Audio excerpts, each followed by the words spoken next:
To the world, you are a mom. But to our family, you are the world. Dear Mom, even when I'm not close by, I want you to know I love and appreciate you. Always wrap yourself up in this and consider it a big hug. I love you. To my mom, you are my sunshine, my only sunshine. I am because you are. So much of me is made from what I learned from you. It doesn't matter how far I go in life, I will always be your little girl, and you will always be my loving mother. Thank you for the sacrifices you make every day. I love you with all my heart. To the world, you may be just a mother, but to me, you are the world. Love, your daughter.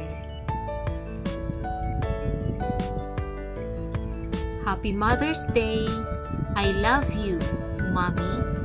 We will do anything and everything for you because you deserve it.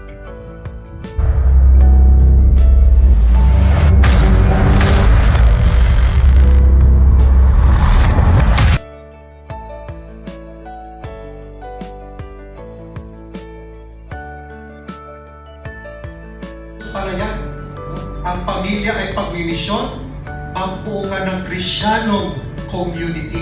That's why ang pamilya nga, sabi ng ating simbahan, ay domestic church. Unang simbahan.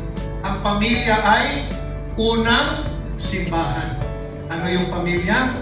Unang simbahan. So therefore, ang katekista, si nanay, si tatay. Kayo, mission pala niyo yan. Hindi niya sabihin, punta kayo simbahan, punta kayo doon, may mag-catechesis. Ang unang katekista, yung mga magulang. E, paano natin magturo kung wala din tayong anak? Anak, mag-tiktok na lang tayo. Okay? That's why ang mga magulang, kayo yung unang katekista. That's why natuto tayong magmahal. Naranasan natin ang pagmamahal ng Diyos dahil tinuturo ng magulang. Imagine yung nanay for 9 months, kayong nagdadala, di ba? Hindi naman binisita tayo magdala. Oh, kayong nag-sacrifice for 9 months. That's why, sabi ko nga, karamihan ng OFW, talagang nag-ibang bansa nagsakripisyo para sa mga anak. Tama ba? Walang pumunta dito sa Hong para sa asawa. Sa husband niyo, meron ba? O, wala. Merong naghahanap ng jowa. Naghahanap na ng tsuwa. Oh, pero karamihan dito talagang pumunta, nagsakripisyo, iniwan dahil sa mga anak. Okay? That's why yung nanay talagang we have to be grateful sa mga nanay din natin. Diba? Ang nanay talagang iniingatan tayo. Naalala ko yung high school ako, seminary, tapos na-injured ito dahil sa sobrang hindi na po pumapasok ng school, palagi basketball, tuloy, napalian. So second year high school pa noon, hindi ko sinabi sa akin, baka pagpagalitan ako. Pero after mga ilang 3 days, pumunta yung tatay ko, may rest in peace. Kinuha ko seminaryo, inuwi na sa bahay. Tapos nga, hindi ko na, sabi naman, kala mo, gumalaw naman. Pero yung pag-extra na, bali na pala. So yung na-cast, doon ako natulog, no? Sa kwarto ng parents ko, talagang inalagaan ng nanay. Tapos pag naliligo taon ako noon, 40 na, second year, pag naliligo ko nanay. Talagang nahiya ako noon, kasi 14 years old ako. Oh, pero ganun yung nanay, di ba? Talagang gagawin lahat sa mga anak. Di ba? Tayo rin kayo, pag yung anak nyo may problema, talagang hindi makatulog si nanay, iniisip yung anak. Habang nagluluto, iniisip, paano yung anak mo? Gano'n yung problema. Diba talagang yung nanay talagang iniingatan yung kanyang anak. Diba yung kanta ni Carol? Iingatan ka, aalagaan ka, sa puso ko, ikaw ang pag-asa. Sa ating mundo'y may gagabay sa'yo. Ang alay kong itong pagmamahal ko, may nagmamahal, aakay sa'yo. Aking inay, ikaw ang nagbigay ng buhay ko, buhay na kay ganda. Pangarap ko na makamtan ko na. Di ba ganun yung nanay? Talagang nagbibigay buhay. Okay?